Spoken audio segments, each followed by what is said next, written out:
ঈদ মুবাৰক বন্ধু বান্ধৱসকল সকলোকে ঈদৰ নিমন্ত্ৰণ থাকিল। এতিয়া মই ঈদৰ নামাজ পঢ়িবলৈ গৈ আছোঁ। যেহেতু বতৰটো বেয়া সেয়েহে আজি ঈদৰ নামাজ মছজিদতে পঢ়িব লাগিব। এয়া আমাৰ পথটোৰ অৱস্থা। ইফালে একেবাৰে বানপানীৰ সৃষ্টি হৈ গৈছে, মানুহৰ বহুত অসুবিধা হৈ গৈছে।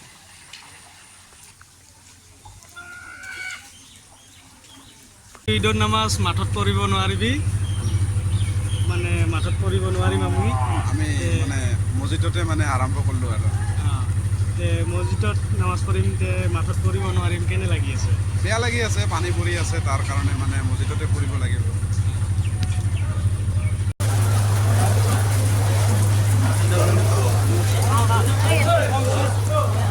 নামাজৰ পিছত আমি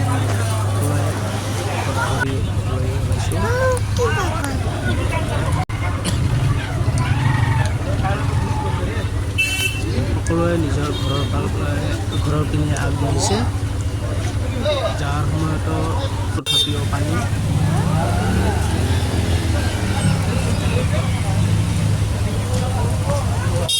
পানীৰ কাৰণে গোটেই দিন মাঠত যাব পৰা নাছিলোঁ। এতিয়া পানী নাই, সেয়েহে আমি ক'ত যাম? মাঠত যাম। কি আনিব যাবি?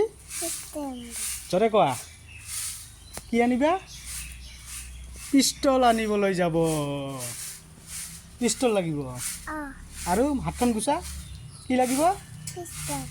অ'কে, এইবাৰ আমি মাঠলৈ যাম।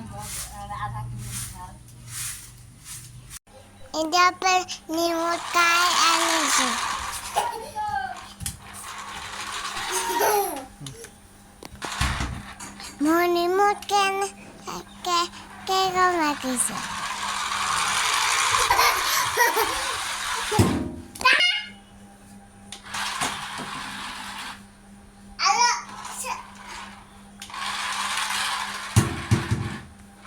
Apa like kau